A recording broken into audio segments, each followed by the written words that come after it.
Je crois que pour chacune et chacun d'entre nous, imaginer une guerre, ça paraissait complètement impossible. Qu'il y ait des heurts entre les pays, des différences d'appréciation sur tel ou tel sujet. Mais par contre, j'imaginais plus de revoir des chars dans une ville. J'imaginais plus, et je ne crois pas vous non plus, d'imaginer des bombardements. Donc évidemment, lorsque c'est un pays qui n'est pas membre de l'OTAN, qui est juste en frontière européenne, eh bien la France et l'OTAN se doivent effectivement de prendre des positions.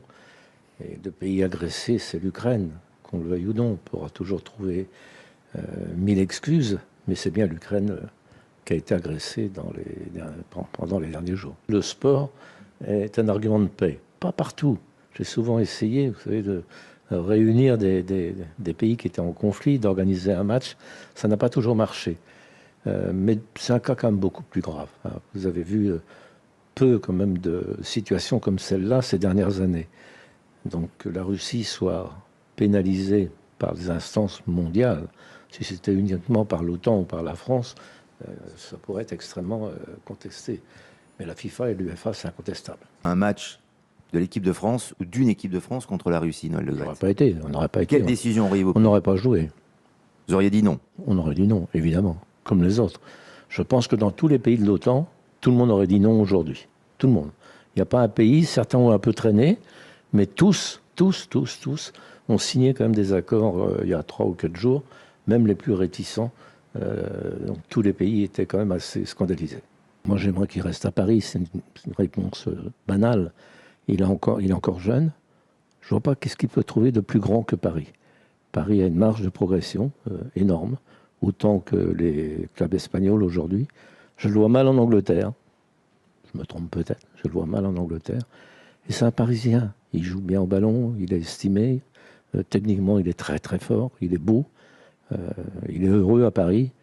Je vois vraiment pas pourquoi. Il est encore jeune. Il peut donner encore 3 ou 4 ans au PSG. Et c'est essentiel pour le football français aussi en général de pouvoir garder une telle valeur. Comment vous pourriez contribuer, appuyer, vous, Noël Le Graët, en tant que président de la fédération, à ce que Kylian Mbappé, si on peut l'influencer un tout petit peu, prenne la bonne décision, celle de rester en France, à Paris? Lui sourire, pas plus. Vous pouvez pas faire plus? Pas beaucoup plus. Vous savez, l'argent a une telle importance aujourd'hui dans le football de ce niveau-là.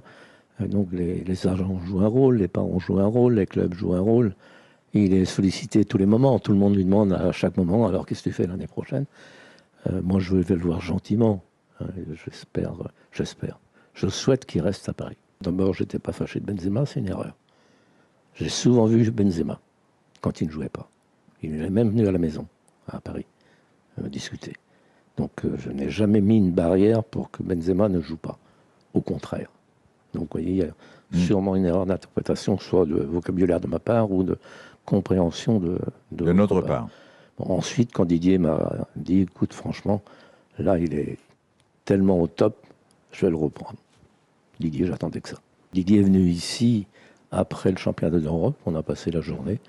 On s'est dit d'habitude, je prolonge avant une grande compétition. Là, le temps me montre qu'il faut peut-être réfléchir encore un peu plus pour les deux. Parce qu'il ne faut pas de lassitude dans aucun des cas. Et Didier, pour le moment, ne montre aucune lassitude dans la compétition, ni dans l'estime que les joueurs ont pour lui.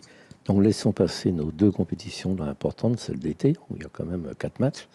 Et puis ensuite, laissons passer la Coupe du Monde. Ah, vous l'avez dit pour Zidane, donc pourquoi pas pour Galtier? J'ai dit quoi pour Zidane? Qui pourrait être éventuellement oui. un sélectionneur de l'équipe de France. Évidemment. Et bon, alors Galtier aussi, bien sûr. Galtier aussi, très bien. Bien sûr. Écoutez, non, mais regardez ce qu'il a fait, cet homme, entre nous. Je le connaissais à peine, il faut que je sois honnête, ou en tout cas pas à ce niveau-là. Ce qu'il a fait à Lille et ce qu'il fait à Nice mérite le respect. Donc c'est un excellent entraîneur français. Il y a de bons entraîneurs sur notre territoire. De toute façon, en tout cas, si j'étais encore en poste, si jamais Didier devait quitter, ce qui est loin d'être fait, et ce sera de toute façon un Français. Le VAR, c'est bien, mais ça ne m'emballe pas. Si j'avais la décision à prendre tout seul, je serais hors norme, puisque là, je crois que tous les pays d'Europe le souhaitent. Est-ce qu'il y a un progrès incontestable? Allez, peut-être. Sur un but sur hors-jeu, peut-être. Et encore que la montre n'était pas si mal. Quand la ligne dépasse le but, qu'est-ce qui est important? Savoir s'il y a un coup franc à 50 mètres d'un but, ça ne m'emballe pas. Donc je crois que tout le monde doit faire des efforts et ça montre surtout que l'arbitre, celui qui a la responsabilité, doit rester le patron.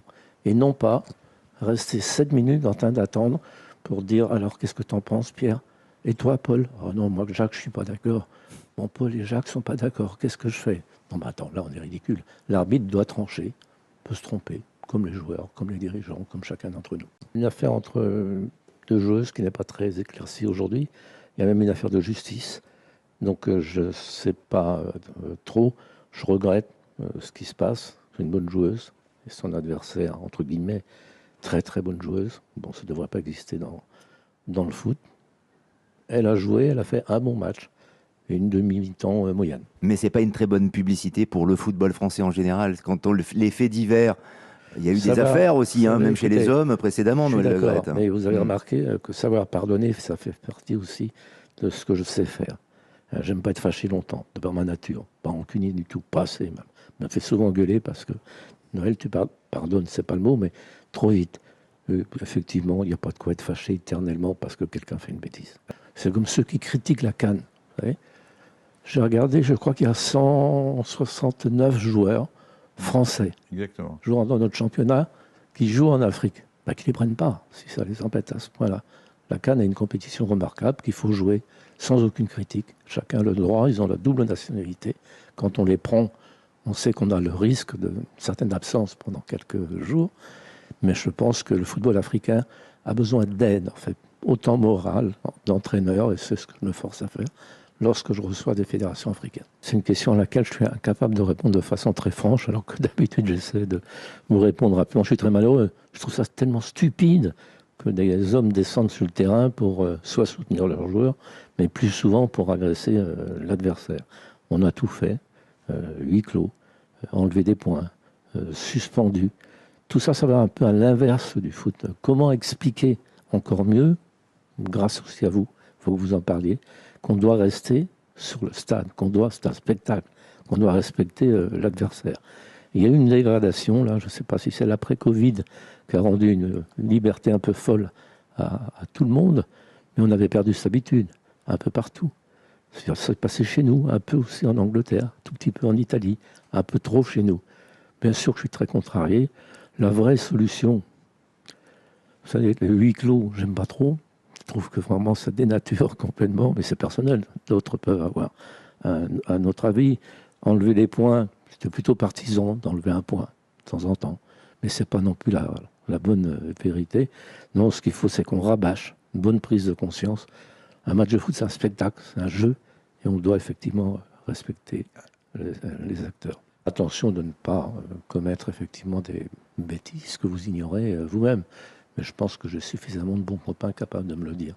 Pour le moment, c'est pas si facile la fêter. C'est pas aussi facile de maintenir il y a 2000 licenciés, il y a les amateurs, il y a toutes ces régions. Les pros, malgré tout, ils aiment bien se référer à la Fédé de temps en temps. Je pense que le poste est intéressant. Il me plaît pour le moment, franchement, ça me donne jamais le blues.